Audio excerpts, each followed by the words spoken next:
Hello, adventurers. Today we were going to meet at the tavern to record like we always do, but then we thought, why do we always start all of our adventures in a tavern?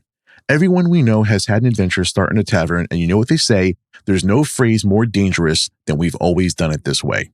Today we're going to get into alternatives to starting your campaign in a tavern. Before we get into that, I'd like to just give a real quick ask if you can get on iTunes or Spotify or whatever you're listening to this on, and please give us a review. This is the best thing you can do to support us that doesn't cost you a thing except a second of your time. You can go to curmudgeonsanddragons.com/reviews/new and leave us something nice. If you give us 5 stars, you can send us a screenshot and we'll send you a nice little gift to say thanks.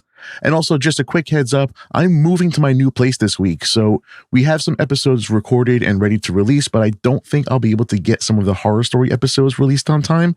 And instead of just skipping them, I'm just going to release them whenever they're ready. So we're not losing any episodes, they just might take a few extra days while I'm setting my production studio back up. But now that I have a dedicated space for content creation and editing, I'll be able to produce more and better content. And also, we have a cool little surprise this month for our horror stories, and I promise it'll be worth the wait. Sometimes going to the tavern is the adventure, but today it's literally anywhere else. Everybody roll initiative. Sometimes talking with friends feels like role-playing. Sometimes it feels like combat. Join us at the round table and roll initiative. This is Curmudgeons and Dragons.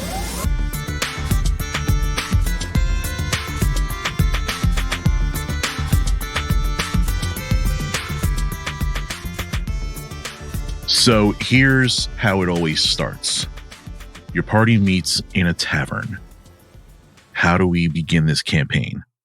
And how do we differentiate this campaign from every other fucking campaign that starts in a tavern?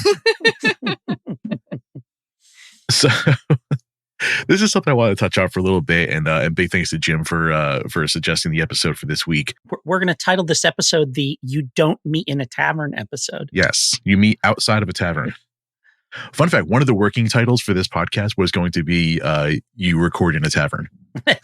Sure. Yeah. Oh, that's cute. Yeah. Nice. I didn't know that. There was a podcast and a YouTube channel that were active at the time called You Meet in the Tavern. But I thought that was kind of cool. So let's talk for a second, before we even get into alternatives, let's talk about the tavern trope. There's a reason it's common. Jim, why do you think taverns are so common to start campaigns? Taverns are so common to start campaigns because that is the iconic scene in Lord of the Rings where they meet Aragorn. The hobbits are together. Oh, there's there. an actual answer to this. That's they're crazy. in the bar. Josie, like please they're in the watch bar Lord of in the Rings. where are they? Is it Bree? Is that the little town Yeah, that the they're town in of or Bree. something? The Prancing Pony or whatever Prancing it is. Pony. Mm-hmm. I was going to quiz you, but I'm like, that seems like too easy. That's too easy of a quiz. Like Viggo Mortensen there in the corner with his pipe and his hood pulled down over his face and everything is like every fucking ranger that anybody has ever made. Like, you know, when you describe your character in the tavern, well, I'm in the back, I'm in the corner, I have a cloak, it's pulled down. Maybe there's I've got my little pipe or something. And I think that's what it is. I think that's what it goes back to, is that iconic Lord of the Rings scene. I mean, there's other than just like, it's a place where people get together, just kind of generally. And there's not necessarily in the kind of like Euro medieval default setting that a lot of people have for D&D. There aren't necessarily a lot of places you do that. Like the other place you do that in a Euro medieval setting is church, and nobody wants to get near that in their D&D games. So they always make it a tavern. But I think it really has a lot of its roots in that Prancing Pony scene from Lord of the Rings. Yeah. And I hadn't even considered that being like the reason for it. I'm just thinking of it as another example of that.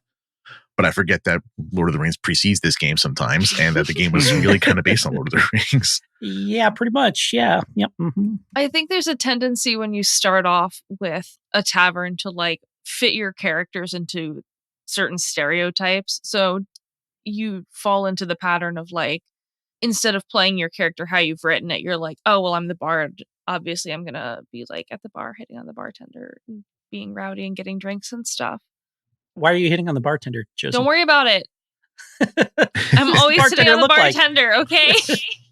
Who does the bartender look like? That episode hasn't even come out yet. Okay. It was before that episode. All right. Okay. We're recording out of order. So this is meta jokes to the point where the joke hasn't even become public yet. Fantastic. This is pre-meta jokes. Why do you get together in the tavern? Because the bartender looks like Oscar Isaac. That's why you meet in the tavern. Yeah. Skip ahead to 2 weeks from now when that joke's funny. Time isn't real. It's always going to be funny. No, not when you record out of order. It's going to be funny forever. There's some really, I mean, it's not a bad place to start. It's just a trope. And like tropes aren't bad. Mm-hmm. They're just overdone. And that's really the kind of it's the same reason you don't use cliches. So what's a trope but a cliche? Or what's a cliche but a trope? Mm-hmm. So you gain a lot of benefits from it. Like, I'm not here to knock starting in a tavern. Like, it's like Jim said, it's a perfectly plausible place for all of your characters to be there for their own reasons. Mm-hmm. And it's a great place for them to meet for the first time. One of them could be the bartender. One could be the drunk. One could be the one starting the brawl in the back. One could be the charlatan running the card game. One could be trying to swindle the innkeep. Like, there's all sorts of reasons why you could all be there. And it's a great place to come back to as your home base, because people are going to post job postings on the wall. And for level 1 characters that need a cat to save from a tree, that's where they're going to find out about it. I feel like also in not just D&D, but I guess like little medieval towns and stuff, the place that everybody's drinking is also the place where everybody's hanging out. So like in a small little town or something, if you're looking for something to do and all the hot goss, it's going to be at the tavern. It's also a great place to accidentally overhear valuable intel. I mean, there's excellent reasons to start your campaign there. That's not why we're here today. Yeah, I mean, and if you're my age and like Bard's Tale, the video game, has made a big impression on you, that's where that game starts. All your first level characters start at the tavern. The tavern in the city is your home base through the entire game. Like, it's, you go out, you go to a dungeon, and then you go back to the tavern, and that's where you do all your leveling up and hiring people and all that kind of stuff at all. I mean, it's not just D&D. It's kind of recapitulated through all kinds of gaming, and other novels and stuff as it all that whole thing reinforces itself. So, what's an example of a game that you've started that was not in a tavern? I'm trying to think. if I've got to start a game not in a tavern. So one of the things about that start the game in the tavern thing is that a lot of people will start their game in a tavern because that is where the characters are meeting for the first time. Mm-hmm. I always try to, these days, start the game with the presumption that the characters have already met. They've been on an adventure together, at least one adventure together. They know each other. And like, we can take all of that as written, as done. And I'm a big fan of starting, like, you do all your session 0, character building, all that kind of stuff and everything. You ask a few questions about like what each character is into or what you're doing right now. And then bam, just start it in medias res, like in a fight. Mm-hmm. Not jerking around with like how you got into the fight. Skip. You start where the fast action forward is. Yeah. to where the action is. Mm-hmm. And it might not even be a fight that is like leading into a whole campaign. It could just be like, we got ambushed on the road and we're fighting bandits. And then the actual rest of the game starts. But it is a chance to kind of just jump right into the, the fighty bits, the fun, the, seeing how the characters are interacting with each other in this high stress situation. And then you can kind of, you start with a bang and then you can kind of ramp down. Because I think it's a lot easier to do that and everybody's kind of engaged than to kind of start cold and try to kind of be getting everybody revved up and having them be doing separate things all around the tavern and then come together and stuff like that. So what I might do, like, even if I wanted to do everybody is together in the tavern scene, I'd start with them getting, I'd like start with the brawl in the tavern, right? Somebody's already thrown the first punch. Exactly. Yeah. And they do all the punching and boom, and they knock chairs over each other's heads. And then the fight winds down. And then you can go into asking the questions about, well, what brought you here? Who do you know here? The rogue can go and, collect the bets he was taking on, how the fight was going to end and stuff like that. And just like start with a bang. Like, I'm a big fan of that. I had in the Theros campaign before Josie joined in a few sessions later, I had all of the players just at a town for a festival, and then had an inciting incident happen after they explored the town a little bit.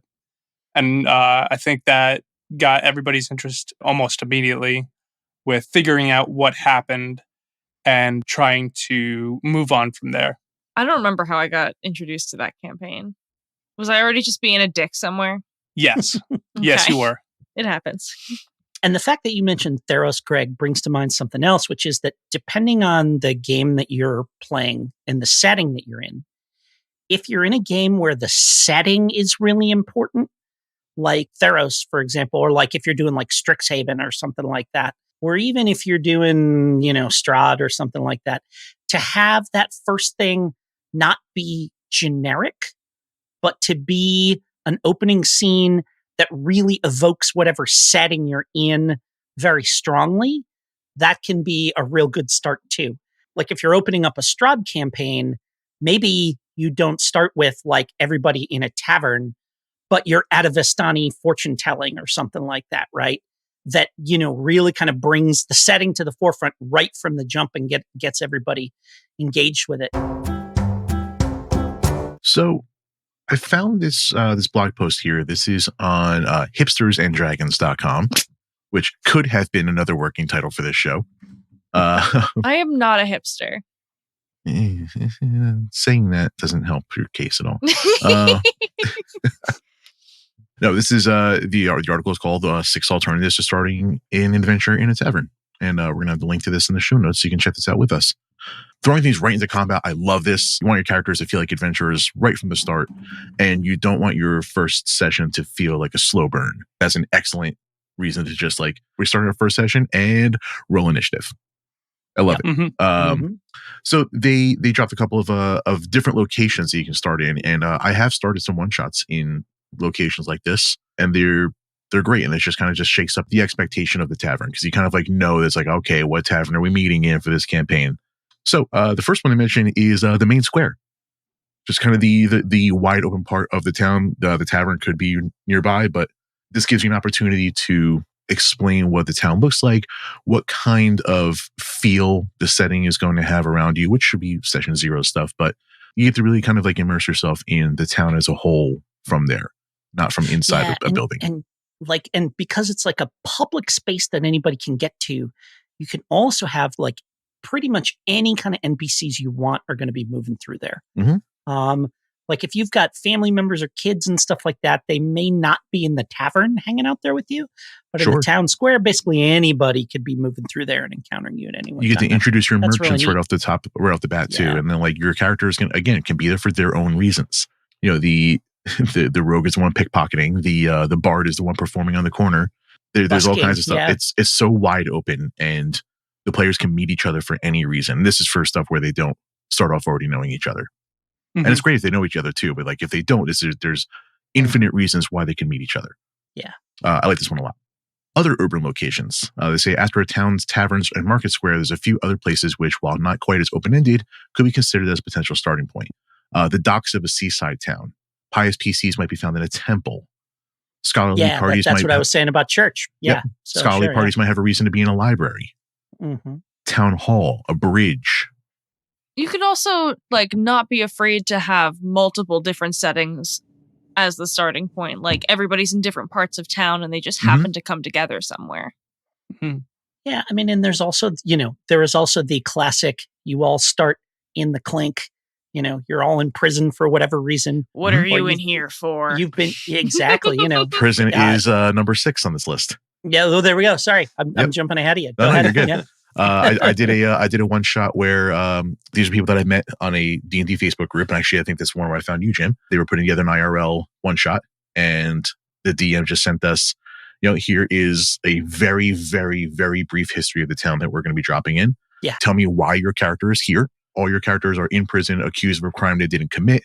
Tell me what they are accused of, why they were traveling in the first place. And we all just woke up in prison. I love so much a crime they didn't commit. Like that's the little bit that makes that super interesting, because like you can be a schmuck, you can be a total scumbag, but I didn't do that. Yeah. Like I didn't kill that guy. He was alive when I left. I don't know why they're hanging this murder rap on me. Yeah. Our dwarf cleric, he said he got in a fight with the baker who was refusing to give his food to the beggar and was throwing to the pigs instead. He's like, yeah, I beat the shit out of him. I didn't kill him. Yeah. In fact, plot twist, Baker was still alive. Oh shit! It was that kind of corruption. Amazing. Okay. Yeah, that was a great campaign. I'm still in touch with that group. I hope we get to play again. That was great. Here's another thing that could be interesting if you're doing like an urban thing, especially if it's more like an intrigue kind of thing. Have everybody meet at a funeral. Oh, so you start with a funeral, and all of you know the dead person, but you don't know each other. And you ask everybody how they know the dead person, and then you all have an interest in trying to figure out what happened, who did this, and that's what gets you together. You know, that's a kind of a very noir kind of a thing, but a fun way to start a game too. Yeah, that's actually the next one on this list too. The next one is they call it just the event. Are you sure Jim didn't write this list? Yeah, right. No. But the having a town-wide event, bringing everyone together, and again, like for session 1 where your characters already don't have a history, you need a reason for them to meet and for them to align themselves with each other.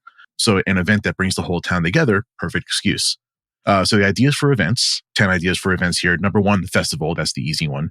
Some town festivals, some like the spring festival, the centennial. There's all sorts of things, and again, we can get tropes within tropes within tropes on this one. Yeah, like there's a setting that I made that's like an archipelago kind of thing where like everybody is from an island, right? Like almost like like an Indonesia kind of a thing, like thousands of islands and everybody's. And that game always starts with the annual eel extravaganza, which is the festival where they harvest all the eels. Nice. And so like everybody from all the different islands comes together and they've got all their different recipes, and there's, like somebody has to wrestle a giant eel and all this kind of stuff. And so that just brings everybody together. And then there's some inciting event that happens during that. And then everybody is, then you're just off to the races. Yeah, that sounds like that. Other ideas are a traveling carnival or a circus. Oh, I love it when the circus comes to town. A trade fair or an expo, a tournament or sporting event, a royal wedding, which is that's another classic. Oh yeah, they're very, very Shakespearean. Costume or a masked ball, the funeral, a speech announcing a controversial new law. I like that one a lot. An execution. A more active funeral, I'd say. Yeah. That's just a sort of. That's the pre-funeral. Yeah, that's the funeral where the deceased gets to show up. Like, I like the idea of an execution though, and you can make that person make that like a plot hook that keeps coming back. It's like you keep finding more and more about this person. Like it starts off with them being like the previous heroes, and they're being hanged for things that you don't think they've done. Then like as the campaign goes on, you find more and more atrocities that they've committed. I think I've mentioned shows like The Boys on this, where it's like, yes, they're revered heroes, but like they're really kind of scumbags. Oh, they're all fucking terrible. Oh my God. And then the last one here is an uprising or a riot. And this is another great one. Is just be like, okay, everyone roll initiative because everyone around you already has. That's good. Oh, you know what I would add to that is a natural disaster of some kind. Like a tornado hits the city, whatever, like some kind of giant storm hits the city, or even something supernatural. There's an incursion from the plane of fire or something. It's raining like that. Frogs. Exactly. Everybody has to get together. The volcano goes off or something. They're saying start the game like in the middle of the maelstrom. Yeah. Okay. Yeah, I like that. That'd be awesome. Yeah. So the next one they were suggesting is the mission debriefing room. And by this, they mean in your session 0, you kind of give some plot there and kind of bring them up to speed. And then the opening scene, if you will, is them receiving their mission from whoever it is. I actually played a campaign like this that was supposed to, and this is like the third time I've mentioned like what this show started out as. But there was a time when this was going to be an actual play show with Jack being our DM. We recorded the few sessions and ended up not doing it, but that's exactly how he did it, where it was myself and 2 other PCs, and we opened up in the throne room with the Queen telling us exactly what needed to be done. Yeah, I mean, that's Lord of the Rings, but you just jump cut right to the Fellowship is together and they're handing them the ring and saying, okay, your job is to go throw this fucker into Mount Doom. Let's go. Yeah. You just skip all that stuff at the beginning. Listen, skip the tavern scene. It's no secret that Lord of the Rings could have been 28 pages. Yeah. Well, Are you sure I don't it's want another to secret? devolve into another Superman argument, so I'll just let Bring that one it. slide. No, I fucking dare you. no, we're sliding. It's sliding. Hey, Greg, I don't understand any of those references. Yeah, because you didn't read or watch Lord of the Rings. You didn't understand an amount of pages? No, I understood that. I pay a little attention, Josie. Listen, I'm trying to get him to engage. I like to poke him in the ribs like a little All I'll say is taking the Eagles to Mount Doom is a bad idea and would not have worked. And then the last one that they suggest is the prison, which we touched on a little bit.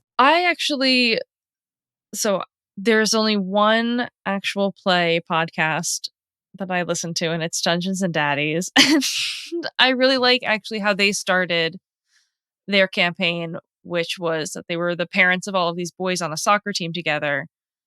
And they were getting in one of their vans to go to the regional soccer tournament. So like every dad got to be like, okay, this is my house. This is what I'm doing with my son while we wait for the van to get here to like build character. And then shenanigans ensued. Yes. But that's actually interesting because in that game, explicitly, you're not characters that are starting in the world. You're characters that are starting in our world, and then you're drawn into that magical world. And like, if that's going to happen, I don't think you want to skip over that because that's important and that's a significant moment. You don't want to be like, okay, here's the first fight, and you used to be soccer dads in the real world, and now you're here and like elide all of that. That's definitely, I think you want to start with that. You want to establish that little bit of the mundane world first, and maybe even play a full session of it before you then dump everybody into the fantasy world. It's the same, like writing a storyline for you to play in D&D is like writing any story. You want it to start where it's interesting, but give enough context so that you know why it is. For sure. Yeah. I think that's actually one of the things that makes tavern scenes kind of boring, is just that like it's very convenient as a starting place. Yeah. It can be convenient, but you need context for it. Just happening to meet people in a bar is not inherently exciting unless you're all trapped in the bar because it's about to burn down. Yeah, there you go. So that's interesting. Suddenly that's that disaster scenario. And now we have a different trope called subversion of expectations. Where it's like, okay, you order your beer and you start a little small talk, and then the undead who have been clawing at the windows that you failed your perception check on start bursting in. Oh, this is Shaun of the Dead. Okay. Pretty much, there we go. It's also the first adventure or episode of Adventure Time. Oh my God. Oh, it is. Yeah. Sorry, I watched it once. I'm sorry.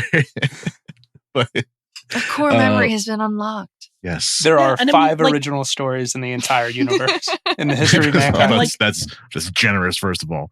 And I mean, I guess the bottom line is that it is fine to start in a tavern as long as it is a specific tavern and you have a reason for being there.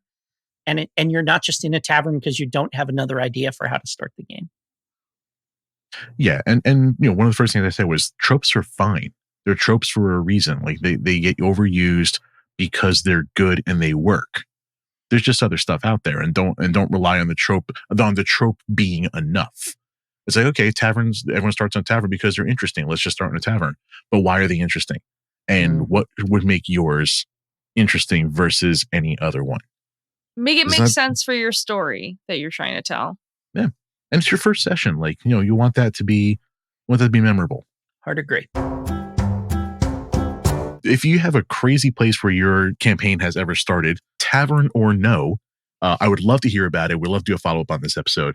So send your stories over to curmudgeonanddragonspod@gmail.com or go to curmudgeonanddragons.com/contact and you can tell us your story there. There's even a little voicemail widget. You can just tell us your story and I'll take a listen. Maybe I'll even play it on the show. Yeah. Give Jason something to listen to that isn't me just coming in to say hi. Yeah, Josie just gets bored and she's like, hi. I'm like, just call. I'm like, come here, college kids. Come talk to my friend. We're going to leave him a voicemail. No one in that conversation is a willing participant. So, except for Josie. I I'm just trying to bring everybody all together. CurmudgeonandDragons.com. Go find all of our stuff on there. I'm at Jason Portillo on Instagram. Josie's at Goblin Scratches on Twitter. Jim is at Jim Likes Games. And Greg, I'm sure, had a great time today. I did. Guys, thank you so much. We'll see you next time. Thanks. Bye. Take it easy, guys. Thank you for listening to Curmudgeons and Dragons. Please share this with your favorite adventurers. Leave a review on Apple and follow us on social media. All links can be found at curmudgeonsanddragons.com. Practice safe adventuring, my friends. This has been a JTP Audio podcast. Thanks for listening.